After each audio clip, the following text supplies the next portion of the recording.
হরে কৃষ্ণ দর্শক বন্ধুরা, আশা করছি আপনারা সকলেই রাধা মাধবের কৃপায় ভালো আছেন। আজ আমরা শ্রীমদ্ ভগবত গীতার নবম অধ্যায় রাজগুজ্জ যোগের 12 নম্বর শ্লোকটি পাঠ করব, এর সাথে সাথে অনুবাদ এবং তাৎপর্য বিশ্লেষণ করব। আসুন তবে শুরু করা যাক। মোঘসা মোঘ কর্মণো মোঘ জ্ঞান বিচেতসাহ রাক্ষসীম আসুরিম চৈব প্রকৃতিম মোহিনীম শ্রিতাহ। অনুবাদ: এভাবে যারা মোহচ্ছন্ন হয়েছে তারা রাক্ষসী ও আসুরী ভাবের প্রতি আকৃষ্ট হয়। সেই মোহচ্ছন্ন অবস্থায় তাদের মুক্তিলাভের আশা, তাদের সকাম কর্ম ও জ্ঞানের প্রয়াস সমস্তই ব্যর্থ হয়। তাৎপর্য: অনেক ভক্ত আছে যারা নিজেদের কৃষ্ণ ভাবনায় ও ভক্তিযোগে যুক্ত বলে মনে করে, কিন্তু তারা অন্তরে পরমেশ্বর ভগবান শ্রীকৃষ্ণকে পরম তত্ত্ব বলে স্বীকার করে না। তাদের পক্ষে কোনোদিনই ভক্তিযোগের ফলস্বরূপ ভগবদ্ধাম লাভ করা সম্ভব হবে না।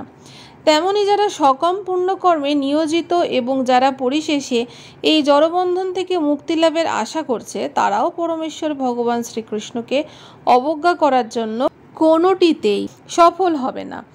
পক্ষান্তরে যে সমস্ত মানুষ ভগবান শ্রীকৃষ্ণকে অবজ্ঞা করে তারা আসরিক ভাবাপন্ন কিংবা নাস্তিক।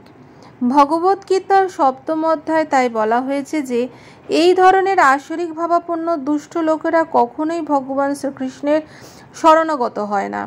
তাই পরম তত্ত্বজ্ঞান লাভের জন্য তারা মনোধর্মপ্রসূত জল্পনা কল্পনার মাধ্যমে এই অপসিদ্ধান্তে উপনীত হয়। সাধারণ জীব ও শ্রীকৃষ্ণের মধ্যে কোনো পার্থক্য নেই।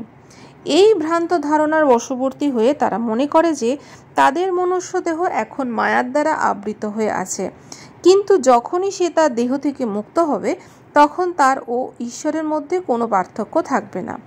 মোহগ্রস্ত চিন্তাধারাজনিত শ্রীকৃষ্ণের সঙ্গে এক হওয়ার এই প্রচেষ্টা কোনোদিনই সফল হবে না। পারমার্থিক জ্ঞানের ক্ষেত্রে এই ধরনের নাস্তিক্য ও আসরিক অনুশীলন সর্বদাই নিষ্ফল হয়। এই শ্লোকে সেটিই নির্দেশ করা হয়েছে। এই ধরনের মানুষদের বেদান্ত সূত্র, উপনিষদ আদি বৈদিক শাস্ত্রাদির মাধ্যমে জ্ঞান অনুশীলন চিরকালই নিষ্ফল ও ব্যর্থ হয়। সুতরাং পরমেশ্বর ভগবান শ্রীকৃষ্ণকে একজন সাধারণ মানুষ বলে মনে করা মহা অপরাধ।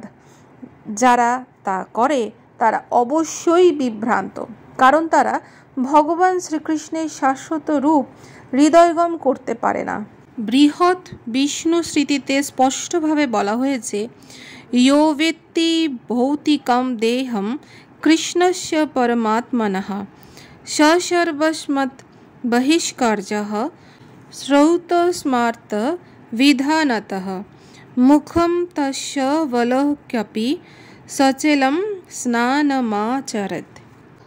অর্থাৎ যে শ্রীকৃষ্ণের শ্রীবিগ্রহকে প্রাকৃত বা জড় বলে মনে করে, তাকে শ্রুতি ও স্মৃতি শাস্ত্রের সমস্ত বিধান থেকে বহিষ্কৃত করা উচিত এবং ঘটনাক্রমে যদি কখনো তার মুখদর্শনও ঘটে তাহলে সেই পাপ থেকে মুক্ত হওয়ার জন্য এবং সংক্রমণ থেকে রক্ষা পাওয়ার উদ্দেশ্যে তৎক্ষণাৎ গঙ্গা স্নান করা উচিত।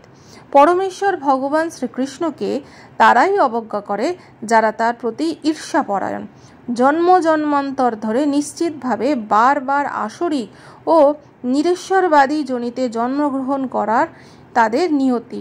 তাদের প্রকৃত জ্ঞান চিরকালই মোহচ্ছন্ন হয়ে থাকবে, যার ফলে তারা উত্তরোত্তর সৃষ্টিরাজ্যে সবচেয়ে তমসাচ্ছন্ন অধম জনিতেই পতিত হবে। তাহলে দর্শক বন্ধুরা, এই ছিল আমাদের শ্রীমদ্ ভগবত গীতার 9ম অধ্যায় রাজগুজ্জ যোগের 12 নম্বর শ্লোকের তাৎপর্য। আগামী পর্বে আপনাদের সাথে আবার দেখা হবে পরবর্তী শ্লোক নিয়ে। আপনারা ভালো থাকুন, সুস্থ থাকুন। রাধে রাধে।